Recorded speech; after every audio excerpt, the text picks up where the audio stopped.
कि कोई दीवाना कहता है।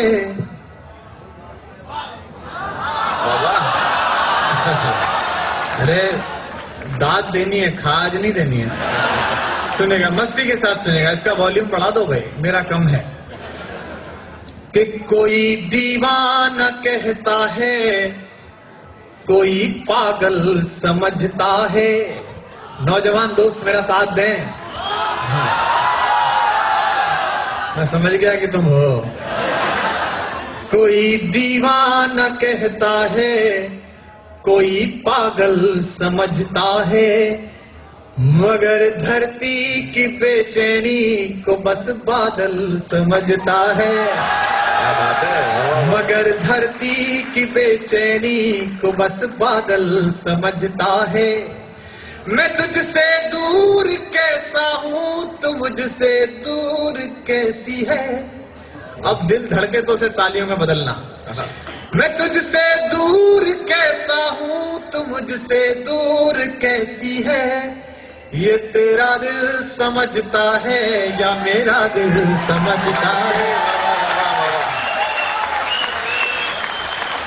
ये तेरा दिल, ये इस बार के सेमेस्टर में आने वाली है। कि मोहब्बत एक एहसासों की पावन सी कहानी है। बहुत अच्छे। तुम यहाँ थे, मैं तो तुम्हें आगरा में ढूंढ रहा था। कि मोहब्बत एक एहसासों की पावन सी कहानी है। कभी कबीरा दीवाना था, कभी मीरा दीवानी है। यहाँ सब लोग कहते हैं मेरी आंखों में आंसू है। ये पंक्ति सुनना और आप तक पहुंच जाए तो सूचित करना। यहाँ सब लोग कहते हैं मेरी आंखों में आंसू है।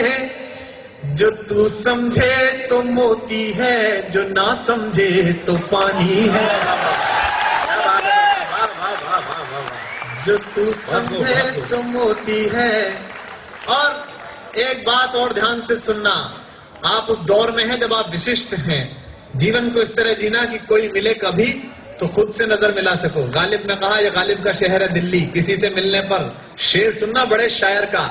मत पूछ के क्या हाल है मेरा तेरे आगे, मत पूछ के क्या हाल है। मैं आरईसी में पढ़ता था, एक सेमेस्टर छोड़कर भाग आया और यहाँ पढ़ा रहा हूँ क्योंकि मुझे लगा it's better to be a good poet than a bad engineer. अब तो मैं अपना ही भविष्य बिगाड़ रहा हूँ तो अब तो मैं देश का बिगाड़ रहा होता।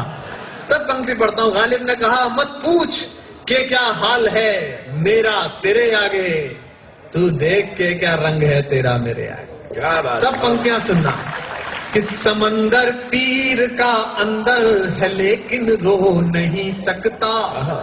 लड़कों की खास बात चाहिए मुझे इस पर। समंदर पीर का अंदर है लेकिन रो नहीं सकता। ये आंसू प्यार का मोती है, इसको खो नहीं सकता। क्या बात है। वाह वाह वाह। ये आंसू प्यार का मोती है, इसको खो नहीं सकता। मेरी चाहत को दुल्हन तू बना लेना, मगर सुन ले।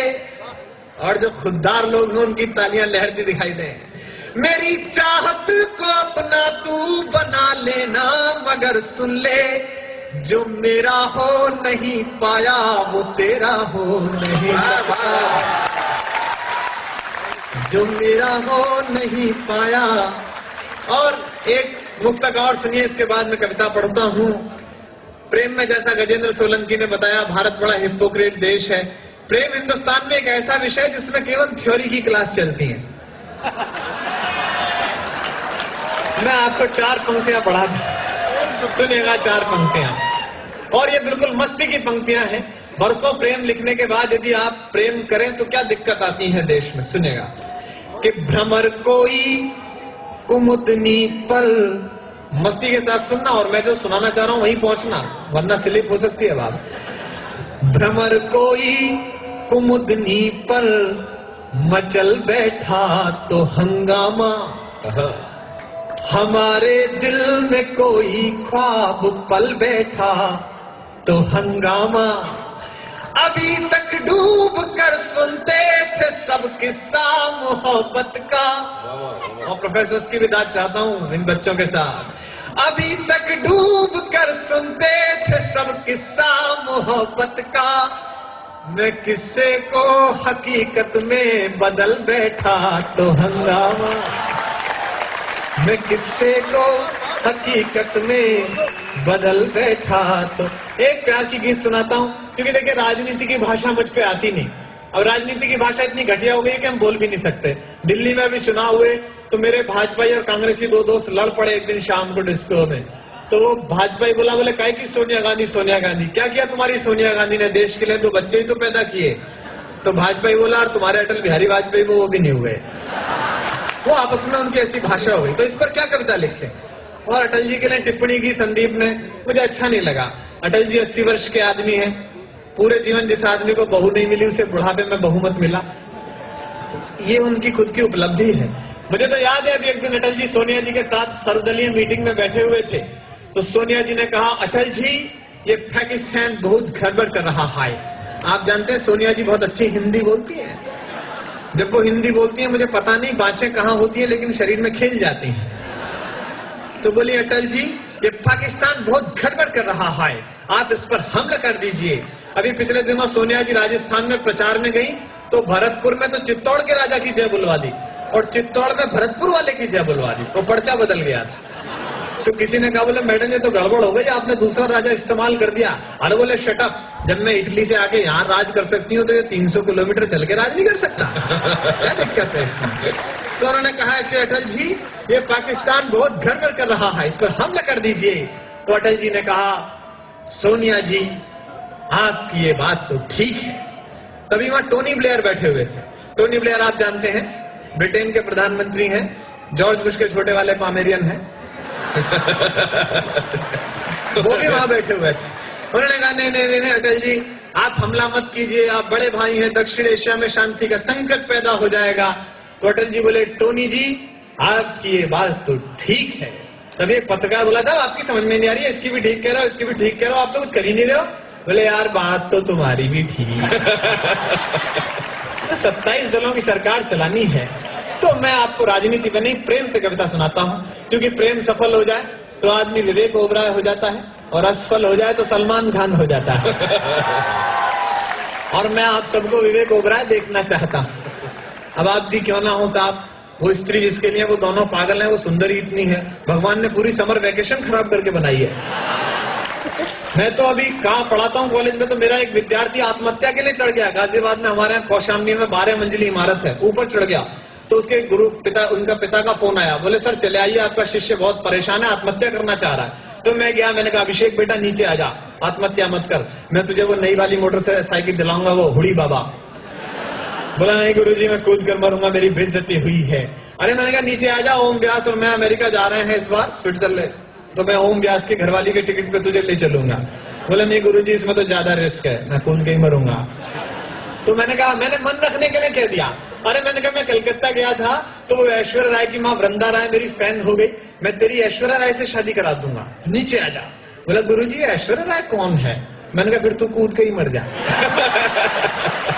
फिर तू कर भी क्या रहा है?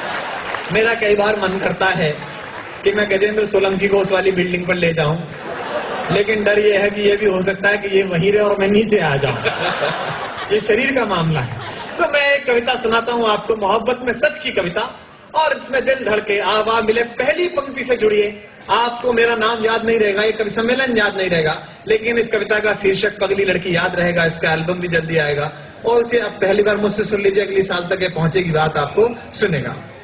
मावस की काली रातों में दिल का दरवाजा खुलता है। ये ऐसे जैसे मैं आपके बारे में बात कर रहा हूं, चाहे T5 में रहते हो चाहे बॉय हॉस्टल में रहते हो। मावस की काली रातों में दिल का दरवाजा खुलता है, जब दर्द की प्याली रातों में गम आंसू के संग घुलता है, जब पिछवाड़े के कमरे में हम निपट अकेले होते हैं, अकेले होते हैं। मुरारी बापू की कथा की तरह मत सुनना, आह वाह करते रहना।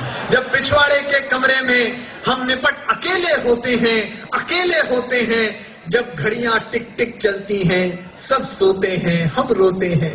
जब घड़ियां टिक टिक चलती हैं, सब सोते हैं, हम रोते हैं। जब बार बार दोहराने से सारी यादें चुक जाती हैं, जब ऊंच नीच समझाने में माथे की नस दुख जाती है। पंक्तियां सुनना और अगली दो पंक्तियों पर जितने भी लोग हों सबके हाथ खुलते हुए देखना चाहता हूं। जब ऊंच नीच समझाने में माथे की नस दुख जाती है, तब एक पगली लड़की के बिन, तब एक पगली लड़की के बिन जीना गद्दारी लगता है, और उस पगली लड़की के बिन मरना भी भारी लगता है। मावस की काली रातों में दिल का दरवाजा खुलता है, जब दर्द की काली रातों में